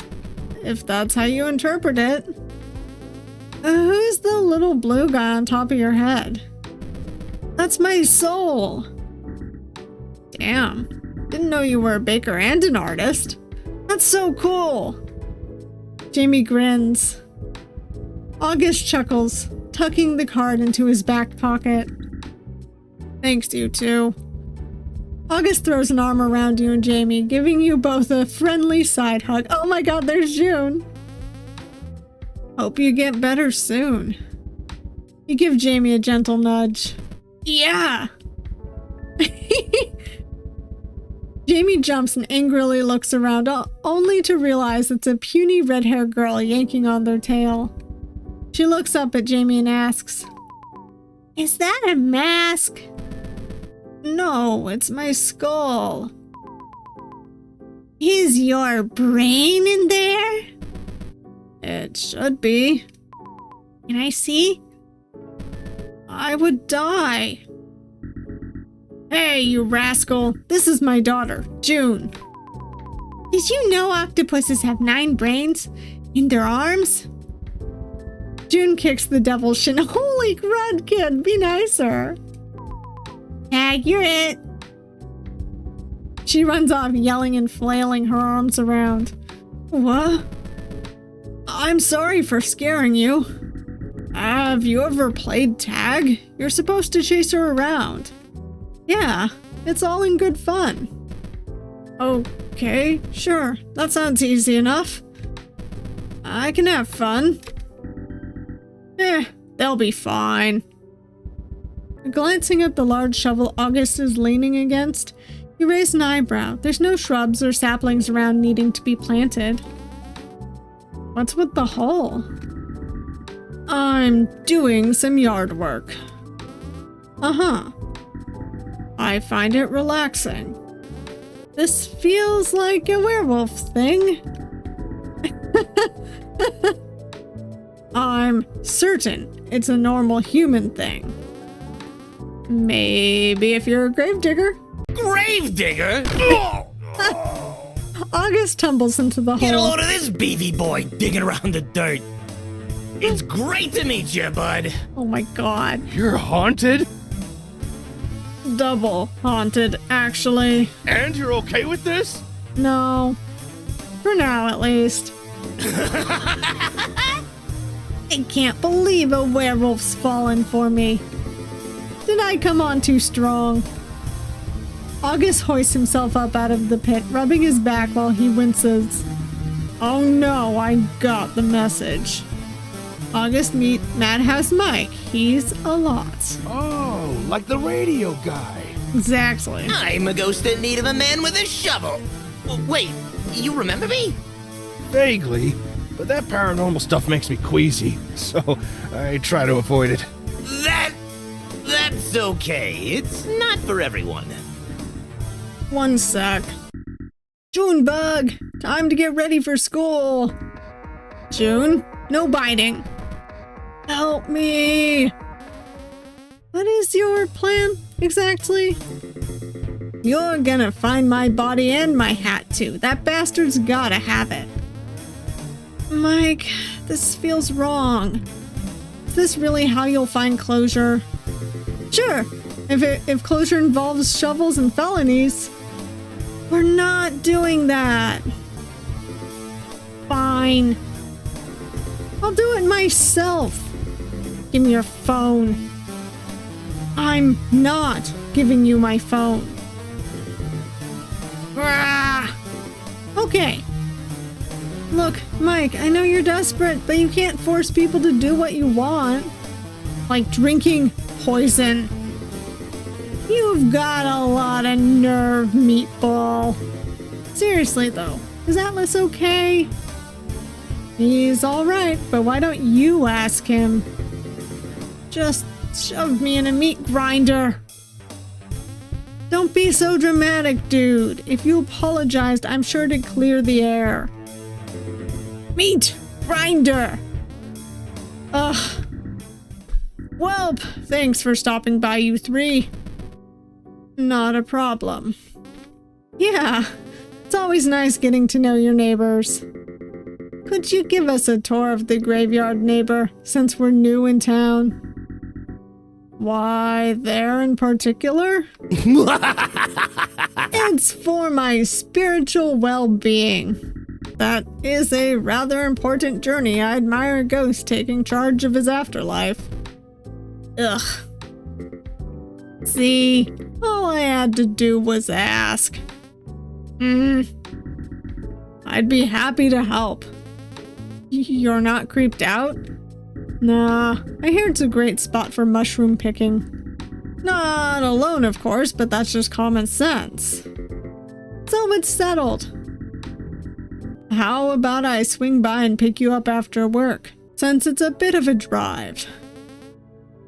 Sounds like a plan. What about you, Jam Slam? Feeling adventurous? As thrilling as creeping around a cemetery sounds, I'll have to pass. I'd feel bad leaving Atlas out. You decide to take the long way home.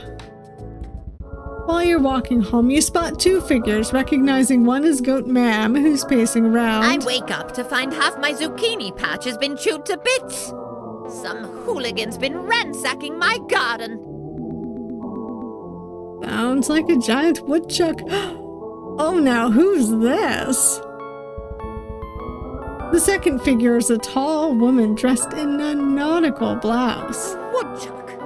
Wearing a coat and trousers? Ha! Says the talking goat.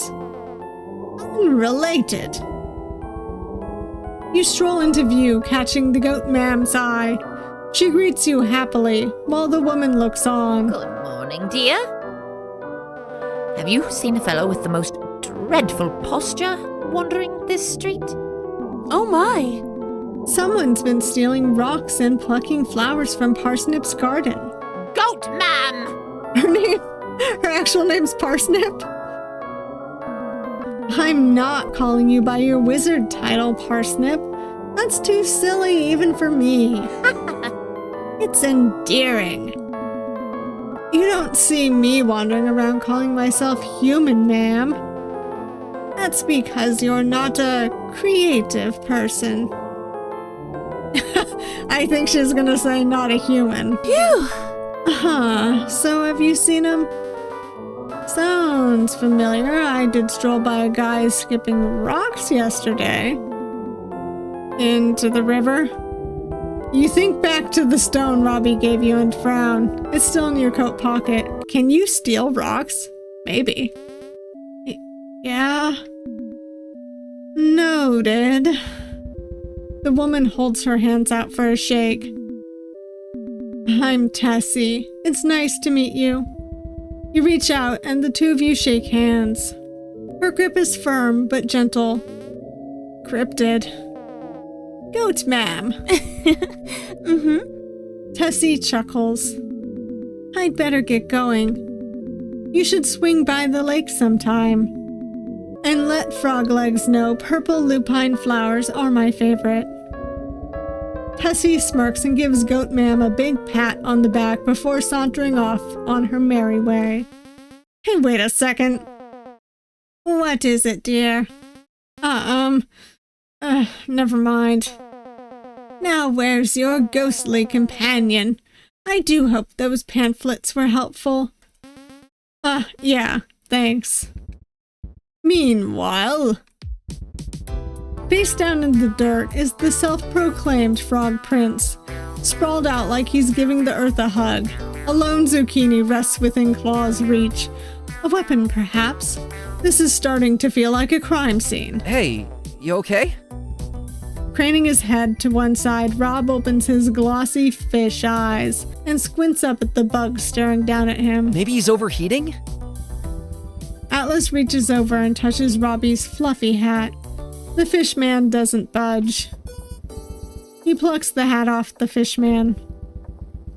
Robbie rips the hat out of Atlas's grasp and plops it onto his head. What are you doing? I thought you were dying. Are you all right? Oh. I tripped. You see these webbed feet? They're shit. I'm like an ugly, featherless penguin. Rob straightens up before slouching back down again. I hear ya. All I've got are these wings and chicken legs. He eyes the Mothman and frowns. So, you're a cosplayer? What? Because that's one striking interpretation of the Mothman. Wasn't he some sensationalized hoax? But hey, whatever sells bumper stickers. You can't sling words like that. Hoax? Yes, it's insulting. I'm standing right here. And stand up straight. So it's not a costume. Whoa. Have you been living under a rock? A rock under a rock. I see. Wanna talk over coffee while I catch you up to speed? You seem like a real fish out of water. Okay. Oh no! Then I said, Terry, get out of town. Who knew opossums could be so chatty? Ha! Only when it's gossip. Hey, Atlas. What's up, flyboy? Just chillin' with my good buddy. Hello? You look at the ghost expectantly.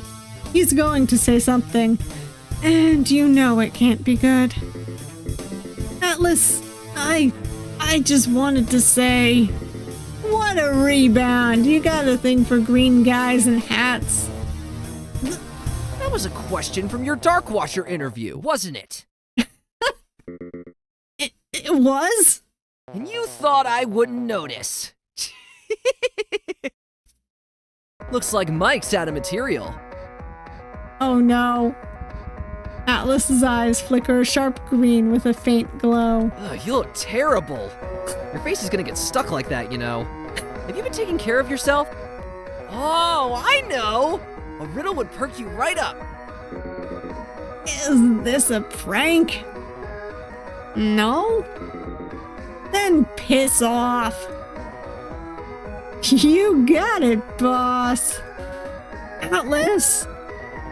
Yeah, you're gonna want to call a doctor for this guy. Or a priest. I can't figure it out myself, but I can't figure out how to open doors. Ugh. Shoot, poor guy. With a yelp, Atlas's eyes twitch and shift back to a bright red. We're taking you to the clinic. Rob, get him. Bad idea. You know Edith experiments on people, right? In the hospital basement? No way. So unless you want to see me pinned to a corkboard, I'd advise against it. I don't know, that feels like a stretch. Do you have any proof? I dare you to sneak down there and see for yourself. Sounds boring. I'm interested in phantoms, not Frankensteins. What if you visited Goat Ma'am? She knows a thing or two about ghosts. It's not a bad idea. You should donate Madhouse to her collection of antiquity. No. Don't worry, I'm just joking. I'll talk to Goat Ma'am after I run some errands. I've got to prove I'm the greatest stay-at-home rat man around. Lest I be banished to the crawl space. Taking a page from Taro's playbook, you spend the afternoon loafing around the house. After a lazy dinner, you wander outside, where you meet up with August. August drives a blue pickup truck, plastered in a scattershot of feel-good bumper stickers. Someone scrawled, "Wash me," on the dusty back window. The interior is littered with crayons, coloring books, a cup of mystery soda, and a single palm tree air freshener dangling off the rear view mirror. You slide into the passenger seat and the back cushion suddenly drops, giving you a mini heart attack. August quickly grabs the seat and snaps it back into place. Sorry, I forgot I broke that. Ow! Gus, why does your license plate say Beach Babe? Don't worry about it. Do you have an auxiliary cord? No, but you can check my CD stash under the sun visor. You flip the visor down and start digging through August's music collection. Oh, It got awfully bright all of a sudden. Someone must have turned a light on. The CDs are much easier to read. Classical music, spa ambience, baby sing-along songs. You don't want to listen to any of these. You look over and see two massive headlights blaring in the side mirror. You shield your eyes at an imposing crimson logger truck riding the blue pickup truck's rear. Don't brake check. The truck swerves into the opposite lane and veers past you. Glancing at the cargo makes you uneasy. You can't quite make the shapes out in the darkness, but you swear it's squirming. August shoves his hand out of the driver window and flips the truck off as it disappears around a bend. The pickup truck rolls through the graveyard's broken gates, its bright headlights beaming across the abandoned lot. The three of you hop out, and August twirls his jangly car keys strung on a seashell lanyard. He whistles. No, we're not driving back that way. We could have been steamrolled. Gravel crunches under your shoes, your flashlight shining over mossy headstones. The singing crickets and icy wind bring gloomy peace to these old resting grounds. Hurry up, slow pokes. Maybe keep it down. I'm sure there's spirits here trying to rest. You got a heartbeat? Yeah, last I checked. Then stay in your lane. Yeah, sure. I mean, you're the ghost here. Oh, bug off! Gus is trying to help you. Did he bring the shovels? We're not doing that. I'm starting to doubt this spiritual well-being thing. What do you actually want, Mike? I'm searching for myself. Literally speaking. I wouldn't get your hopes up. The three of you start looking around, hoping to find a stone marked with a mic. I found a mic! August calls out from a grave marker, gesturing you to come over. That's not me. I know if it were me. Really? What's your last name? Madhouse. No, I'm being serious. My name is Madhouse. Look for a guy named Madhouse. You don't remember, do you? What kind of loser forgets their own name? Let's come back when we've got more information. You wanna leave? It's getting pretty late. Then let's split up. We'll cover more ground that way. Madhouse blinks out of sight. Be careful. I want to go home. We can leave, right? I mean, Mike's in his natural habitat. Like releasing a mountain lion back into the wild. I couldn't do that to him. Well, you've got more patience than I do. I nearly freaked. That'd explain the ears. Well, tour's over. I need to make a phone call. August strolls off the path, fishes his cell phone out of his pocket, and dials up a number. How's things? I wanted to check in. Atlas, the oven is off limits. You invited Jamie over. Okay, just keep me posted. And tell Junebug Papa loves you. Not you, June. Yes, you too, Atlas. Hello? Anybody home? They've got to be lying around here somewhere. Maybe they were right. Mike's got no clue what he's doing here. Or why anyone bothered. Hey, cutie, place your headstone next to mine. Let's spend an eternity together, darling. Go to hell. I saw him first. You freaks are the reason the dead don't speak. Please, pay them no mind. They'll be gone by morning. Well, that's a scary voice. I can't do that voice. Now allow me. Madhouse feels a spectral hand touch the visor of his hat.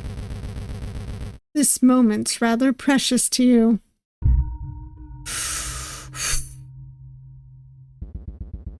The hand gives Mike's cap a gentle tug and tears it off the little ghost's head.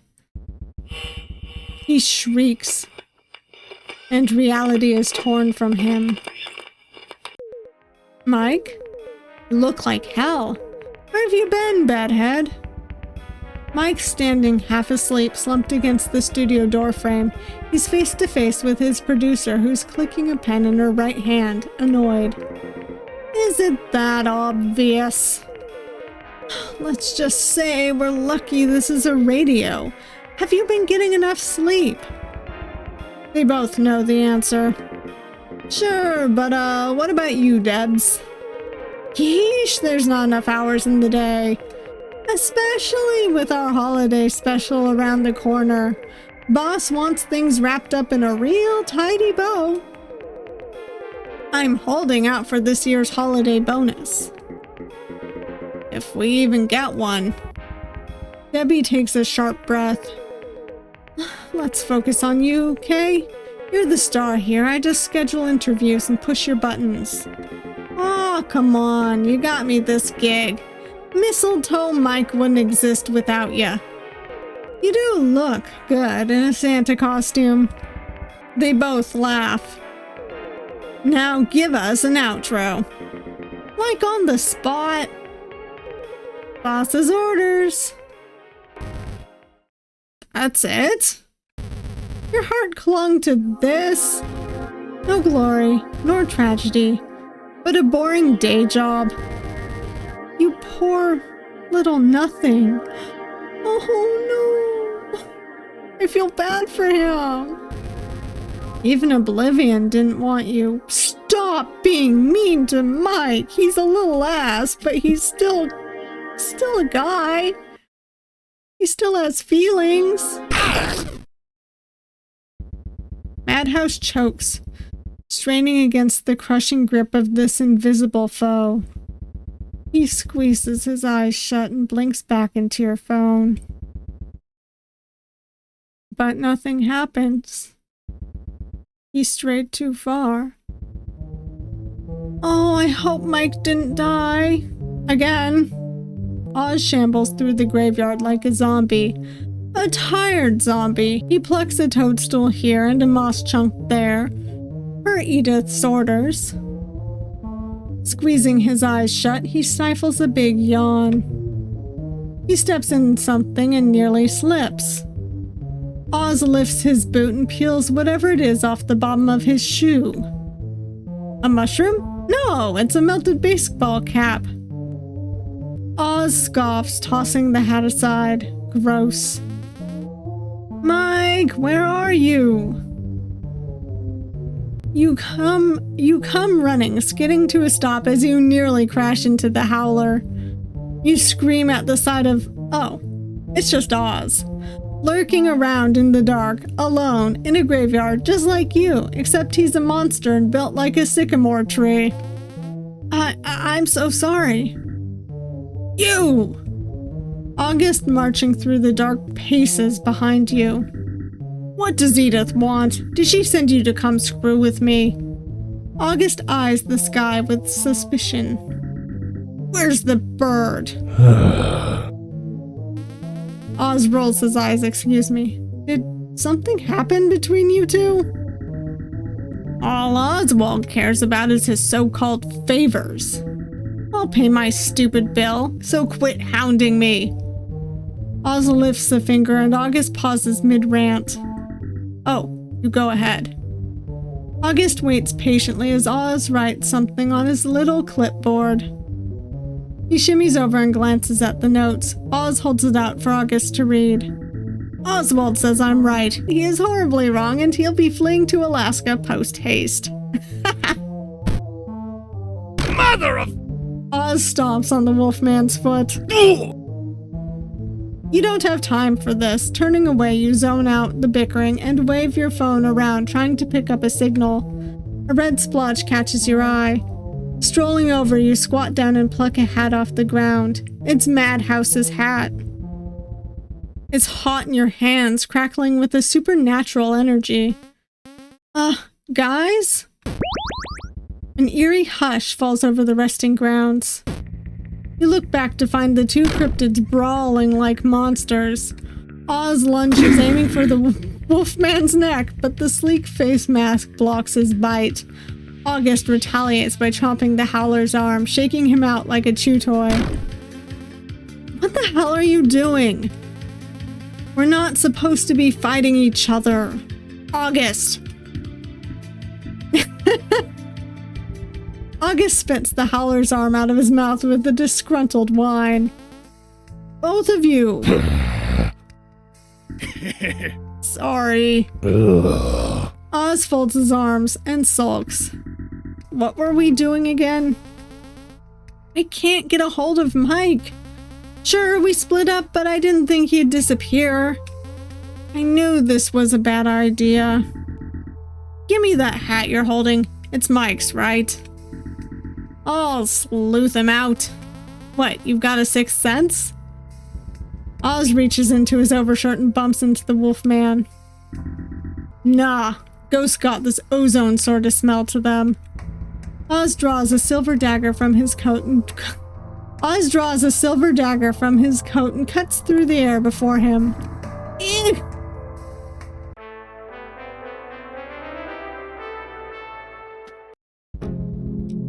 Oh my, Mr. Walker appears. What is that thing? Why, you're rather rude. Not that it matters now. You'll all be gone by morning. Oz hisses through clenched teeth. Hey! That lantern's given me the creeps. It reeks. Oz lunges, darting to the side before bashing the hilt of his dagger against the lantern. Success! Shunk! Oz stabs the lantern for 2 damage, and it flicks shadowy threads off the tip of his blade. Oz looks to you for further instruction. Lower its defense. Lower guts to lower physical defense and lower brains to lower supernatural defense. Go get 'em. I'm in no rush.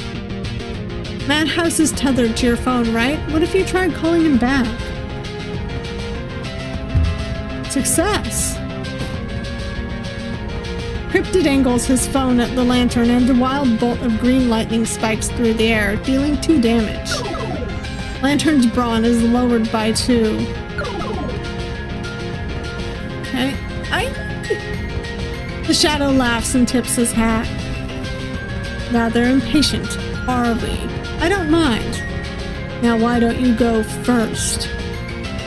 It's time to put your new abilities to the test. You missed, Taro. Lantern summons a will-o-wisp. Oh boy. You look to Oz nervously.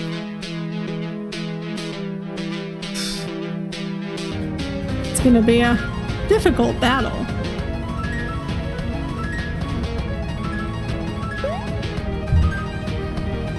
Yeah! Yes! Yes! 31! We got a rank B, but that's okay. Full Moon Duet dice. You can equip them at any time through the quick menu. The lantern shatters, and a geyser of ghostly light spills from the broken glass. With a wail, the shadow shields his face from the flash, and just like that, disappears. Today's my last day, Mike.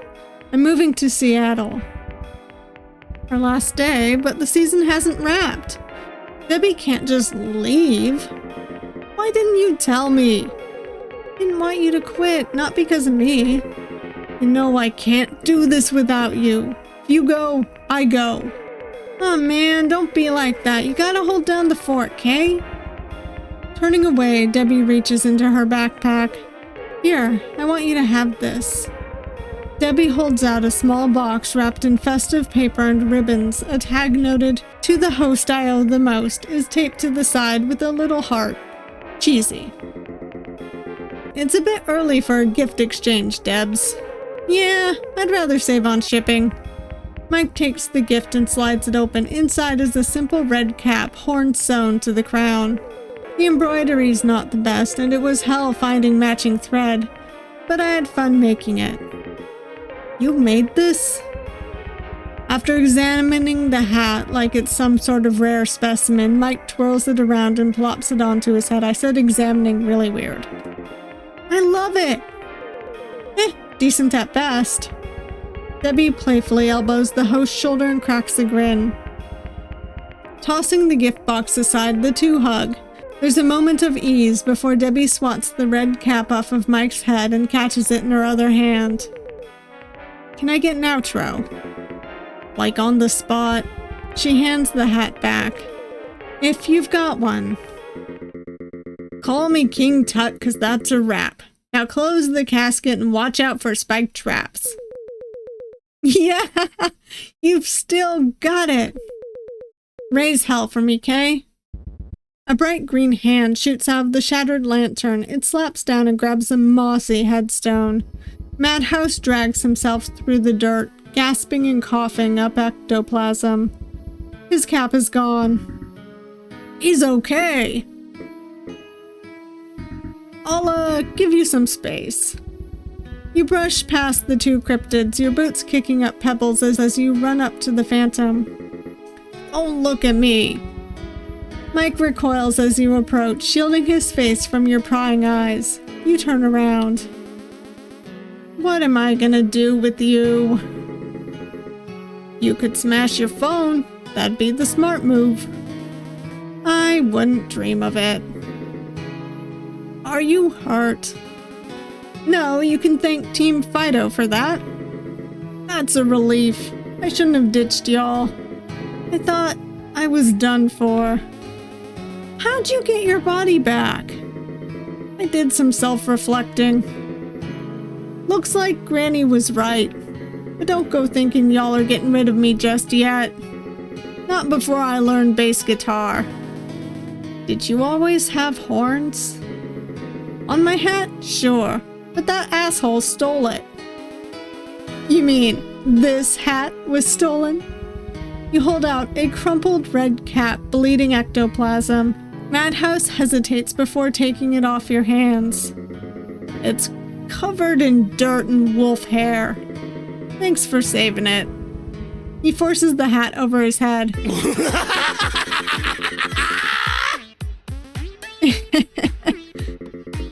Yours could use some work. It's good to have you back. Happy to be here. He points to the two cryptids. Hey! Gentlemen, thanks for keeping an eye on Meatball here. I hope he didn't cause any trouble for you. Sadly, it seems our efforts were in vain. I'm not buried here. That's the nickname that stuck. You can do better. Yeah, that's fair. I'll keep workshopping it. Let's get out of here. We'll meet you at the car. Say sorry, guys. Nice moves back there. I did read your note. Sorry for being a jerk about it. Oz doesn't budge. Like he gives a rat's ass. Wanting to help people is pretty admirable. God knows this county needs it. Is that why you wear that thing? Yeah, my mom would flick my nose whenever I'd bite or gnaw on the furniture. It left me flinchy and never fixed a thing, but at least it wasn't a muzzle. Oz gives the Wolfman a hefty pat on the back. Do you need a ride home? It's a hell of a walk. Oz thinks for a moment before shaking his head no. The howler slinks away, disappearing into the dense woods beyond. Looks like Madhouse Mike wishes to spend time with you. Would you like to view this hangout now? Can I view them anytime? Let's say not now. You can access this event in the chapter select menu. The drive home is rather cramped. August, you were so brave out there. I never knew you were a fighter. Yeah, no. My caveman brain took over at the first sign of trouble. But you were weirdly calm the whole time. What gives? You get used to it. Atlas and I got into a lot of trouble back in the day. Back in the day, kid, you're in your 20s. And I haven't achieved anything. Mike snores, sleeping in the back seat. Dude, how are you so put together? Like, how do you have a house and a family already? Good or bad luck, I guess. I had to grow up fast. Family wanted me married and out of the house. The marriage bit didn't work out. And now I'm here. But I'm flattered you think I'm put together. I wouldn't worry about all that achievement stuff. Life's about having good times with good folks. Which I'd say you're on the right track. The side door of Edith's shop creaks open. The lumbering howler ducking inside, rubbing his sore arm. You're late. Edith flicks on the light. And you're empty-handed. Oh, relax. It's no wonder you're going gray. I was talking about your hair, Ozzy. There's a mess downstairs. I need you to clean it up. I'm going to bed. Help yourself to the cheesecake in the fridge when you're finished. After wishing everyone good night and a quick shower, you collapse into bed. Atlas shoots you a text. Want to call before bed? Maybe for a bit. What's up? Heard you and Augie lurked around the graveyard. How'd it go? We found a hat and punched a lamp. It was good. You sure? You don't sound too good. I don't know. I'm starting to feel out of place. How so? Take a wild guess. Hey, nobody thinks of you that way. Cryptid or not, you got a place here. And you've got me. Besides, you could always ask August to bite you. That sounds painful, so no. Good, 'cause he got all upset when I asked. Something about responsibility, family tradition, or whatever. I was like, so you're saying I'm not part of the family? Then he was all like, no, you would probably die. What a killjoy. You stifle a yawn. Well, I'm gonna head to bed. Sweet dreams. Good night, Atlas. You set your phone aside and close your eyes. Resting on your nightstand, Madhouse yawns, throwing his arms above his head for a big stretch. He leans to one side, then to the other, then slides off his office chair. It's getting late. He walks through the messy office and looks down at his feet. He's missing a shoe. What's this feeling? There's a drumming in his ears and a dull ache in his back. He rises and falls in this mechanical rhythm. Breathing? Yeah, that's what they call it. Breathing. Madhouse staggers to the bathroom. He shoves the door open, slaps his hand to the wall, and feels around for the light switch. Whoa. That's what it looked like? He's cute. I mean, his ghost form's cute too, but still. There's a stranger in the mirror, a ghastly, hideous creature made of meat, hair, and bone. It follows his every move and thinks his every thought. A shriek escapes the young man's throat, terror twisting his stomach to knots. He staggers back, clutching his head in his hands, and collapses. You're lying in a field of wild grass, gazing at a sky sprinkled with clouds. With luck, it'll rain so you can run out in your boots and raincoat, even if Atlas hates wet feathers. You could lend him your umbrella. Wanna look for frogs tomorrow? I'd love to. Atlas stands over you dressed in cut jeans and a torn flannel. He's older, far too old for rain boots and frog hunting. May I sit with you? Oh, yeah. The moth folds his wings and flops onto his back, gazing up at the clouds. I'm sorry for frightening you like that. Like, in general? No, never mind. Feels real, doesn't it? This place, a meadow sculpted from memory, perfected down to the rocks and soil.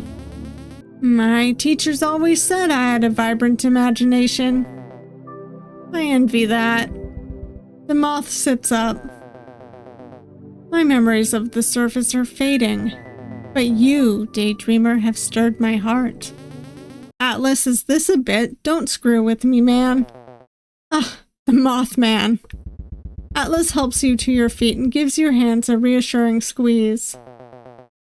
Please, take this. My time runs short. You've got company. A crumpled $20 bill appears in your hand. You glance down at the money, and when you look up, Atlas is gone. Well, this creature doesn't seem bad. A scream rattles the landscape. A figure plummets from the clouds and hits the ground. He sits up with a start. A waterfall of red spilling from his crown. You scream. What in the... What? Where? What's this flowery shit? Smearing blood off his face, the man struggles to his feet and starts wobbling towards you like a newborn fawn. Oh, let's help him. Is that a cap and nightgown? Hilarious! You know it's your worried expression. What's with the weird look? Mike? What happened to you? Oh, yeah, I cracked my head on the toilet bowl. Are you an angel? Is this heaven? You rush to the man's side and catch him as he teeters over. He's hurt.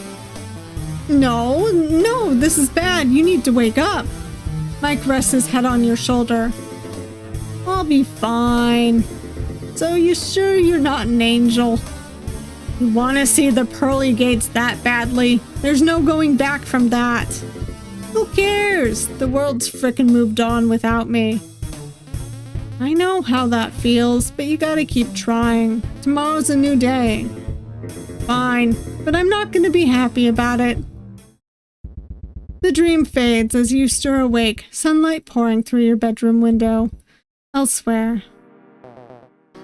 August! Atlas barges into his housemate's room and spies the hulking heap of fur sprawled out on the bed. His long legs dangling off the mattress, he opens one eye and growls. How am I awake before you? Because you didn't sleep. Don't you have like a job? What's wrong? It's catching up to me. The queasy. The supernatural queasy? Dude, you walked into that one. Seriously, a graveyard first date. You know you're scared of ghosts. Just because I'm afraid of something doesn't mean I gotta hide from it. And it wasn't a date. We were looking for a quirky fella named Mike. Atlas blinks. Mike? Did Mike have a grating voice and a bad temper? The wolfman yawns. Yep, your friends seem to tolerate him. Cryptid tolerates everybody. I wish I had that kind of patience. Papa! June darts across the room and leaps onto the bed. She climbed the fuzzy mountain of dadness and pounded her tiny fists on his back. Bugabee! August sits up, reaches back, plucks June off his mane, and gives her a big hug. Look who's dressed and ready to go. Good job. I did it all by myself. Mr. Crow made breakfast. I tried at least. Come on, June, let's let him get changed. No! June refuses to let go, clinging to August like a baby koala bear. I'll race ya! Atlas slowly turns away and takes a big step towards the door. Ah! June hops down and races out of the room, leaving Atlas in the dust. Aw, she's just like you. Oh, hush.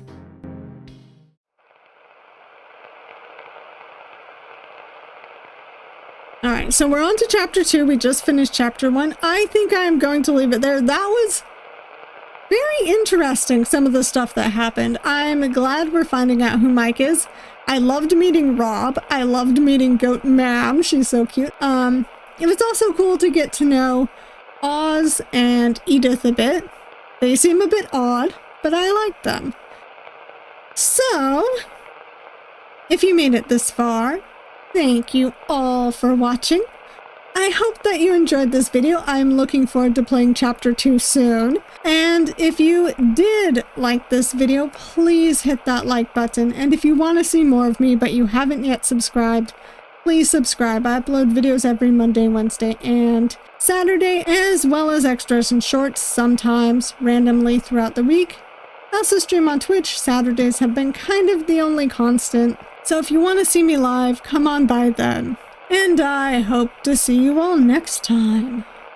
Bye.